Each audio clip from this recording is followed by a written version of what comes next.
welcome to Game Day here at the Saugus Center in Lowell, Massachusetts. I'm Tiffany Williams. The Massachusetts Pirates are hosting the Sioux Falls Storm tonight.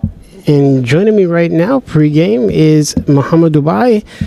First of all, talk to me about the vibe in that locker room right now, going into this game, because you guys are 2-0 right now. Vibes, I mean, excited to be 2-0, but I think the biggest thing is we can be so much better as a team, and it's like being 2-0 and also making mistakes in our previous games. Like, I mean, that's amazing. So if we can correct those mistakes and really have a game on special teams, offense and defense, have a great game at that, and we can blow teams out. We just got to limit the mistakes and learn from them, not make the same mistakes over and over again. And I think I say this all the time. I always bring up what Coach Donnie Williams says, where most of the mistakes that are mental mistakes and they're easy to be corrected. How do you feel that is?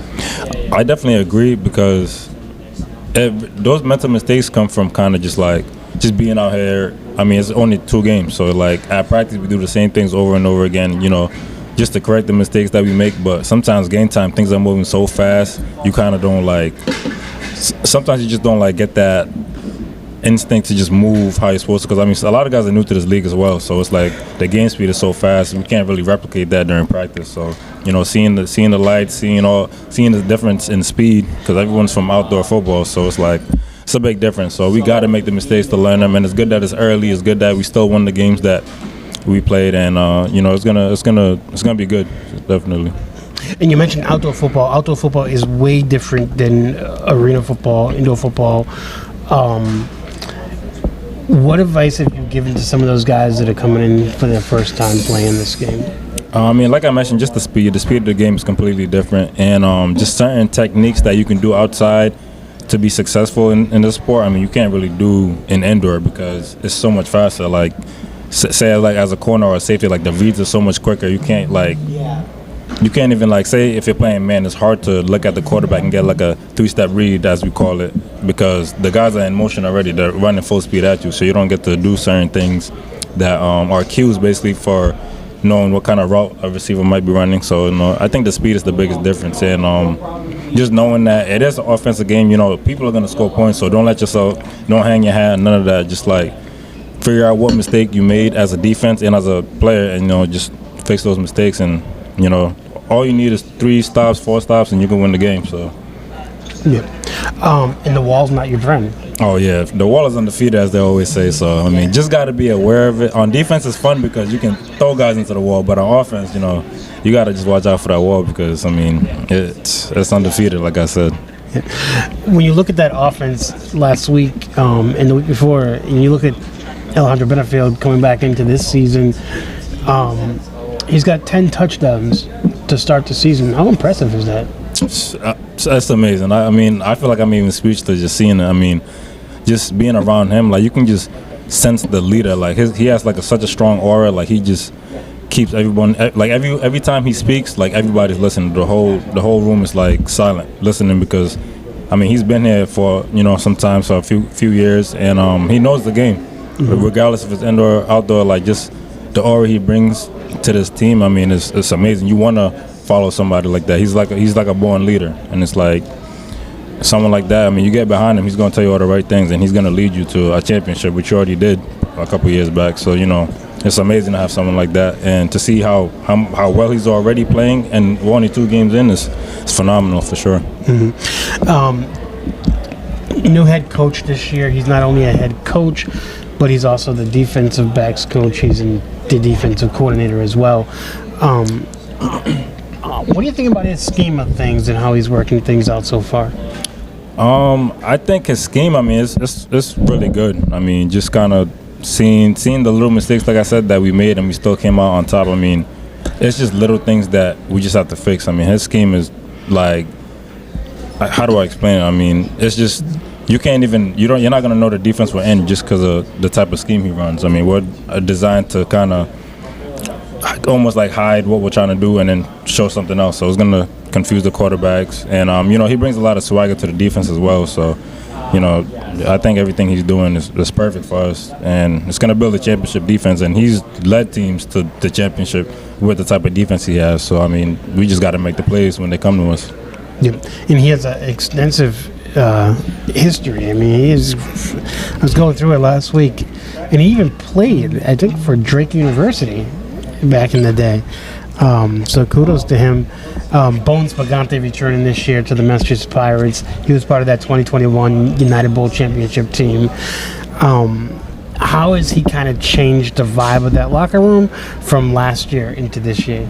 I mean, he's another guy I could say he kind of just brings a lot of swag. He brings his own his own mentality to the game, his own thought process, and I mean, he's another one you can literally trust him to do what he needs to. I mean, he works in the office for so long, and it's like he's just trying to figure out ways to score. That's all you can do on offense. I mean, just score as many points as possible, put guys in position to do the things that they do best at, and I mean, he's done that. Just to be honest, I mean, everybody's making plays. I think he's going to lead us to where we got to be at the end of the day. I mean, he got all the resources. We got all the good players. We just got to make it happen. Let's talk about defense, something you're very familiar with. You have Matt Elam. You've got Calvin Bundage. You've got Darius out there. And I mean, you have a pretty great core out there right now on defense. Who else do you think people need to really kind of look out for that may be underestimated that people aren't looking at? Definitely Devin Hafford. I mean, he's a solid guy, and he plays all over the field, to be honest. He's going to bring a lot of versatility to our defense, being able to play at Mac, as we've seen. He's been a corner. So, I mean, he's definitely going to be a big-time player for us. He's a short tackler. So, and he played in this league. He played with us, actually, last year for a little bit, and then he got picked up by the USFL at the time. So, he's definitely somebody to watch for. That's talking about everybody else. And also Eugene Ford, he played with the Sioux Falls, actually, last year. Mm-hmm. So, he's kind of familiar with everything. And he looks good at safety. I mean, he's calm back there, and just puts everybody in the right place as a safety should do. So, definitely a couple guys to look forward to. Eugene Ford and Williams both had interceptions last week, so pretty impressive for week 2. Exactly, yep. To help get that home opener win here at the Saga Center. All right, folks, we'll be right back with more on the pregame show for the Massachusetts Pirates on News Talk New England on iHeartRadio with Momodou Mbye. Be right back. Fuel your grind with Gatorade's proven formula and the right blend of electrolytes to help you on your journey to greatness.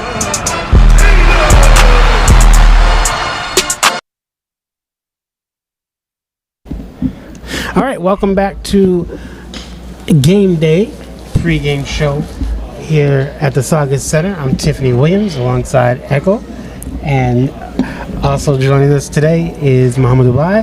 Momodou Mbye, you are listed on the IR right now. Do you want to talk about that? Yeah, so I actually have a torn pec right now. So right now, just trying to talk to the doctors and figure out the best way forward, basically. I would love to be out there with the guys, and be able to play, after some time, being able to recover. But, I mean, it really just depends on how it feels. I mean, I can't really rush the body. I can't do anything about it. So I kind of just got to lean off the doctors, kind of get all the input I can and all the answers I can, and then kind of just make the best decision. Mm-hmm. Yeah. How do you deal with injury like that mentally? How do you keep your mindset right?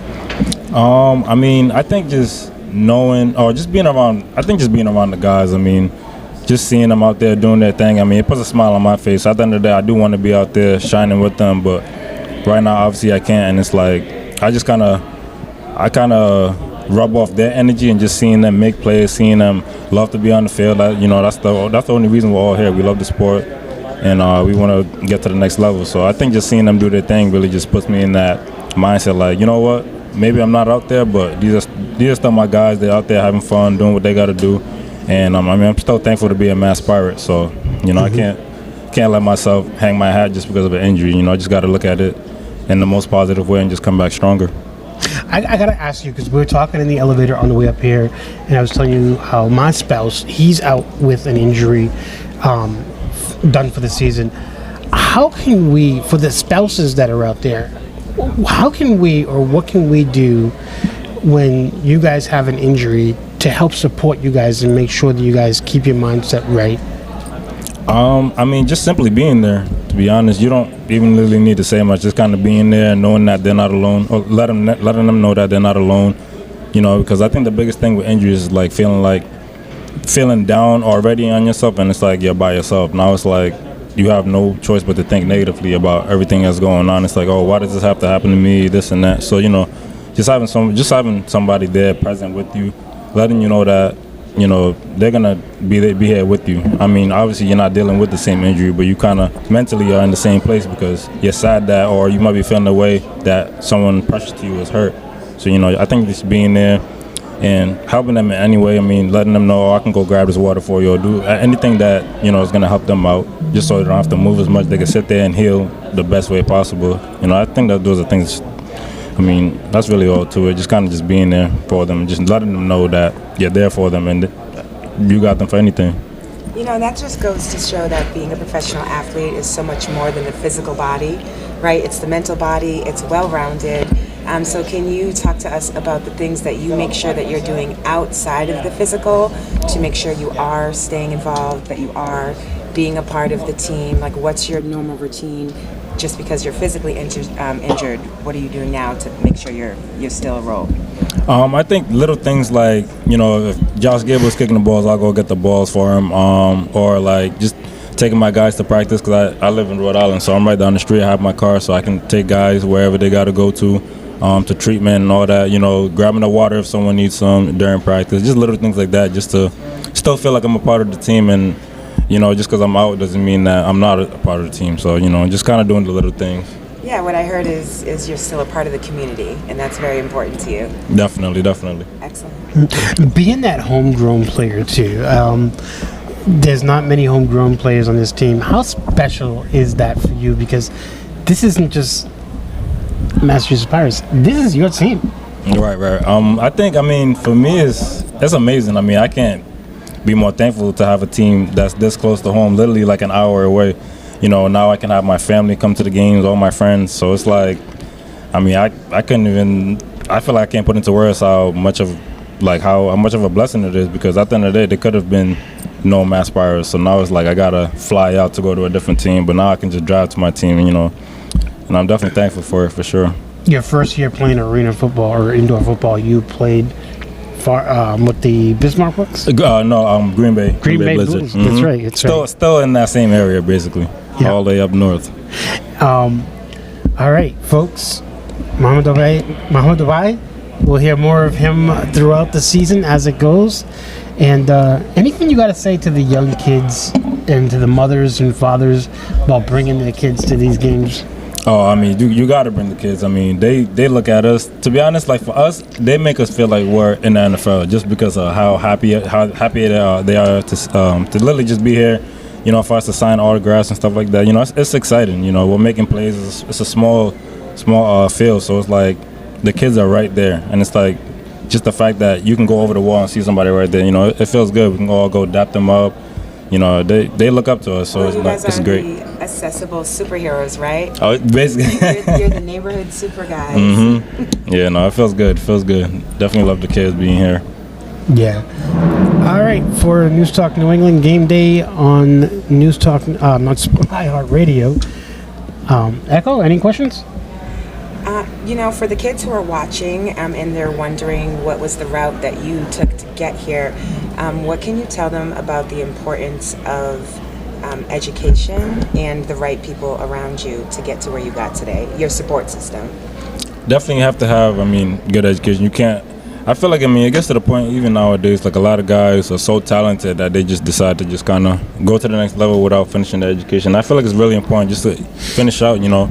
School is important. You got to have a good knowledge base, you know. It just kind of prepares you for certain things in life. Not everything, of course, but, you know, you got to put education first for sure. And, sports second, basically. That's really how it should be. And student athletes, student first. And not only that, to be able to play at the levels that you're playing, your grades are required.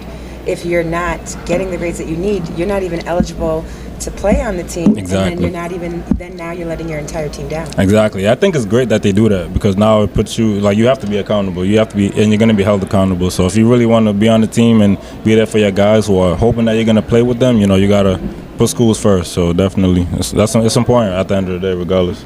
I love it. You heard it here first. Put school first, kids. Definitely. Definitely. All right, remember, you don't have to be perfect, just be yourself. I'm Tiffany Williams on News Talk New England. On iHeartRadio, this is Game Day, covering the Massachusetts Pirates.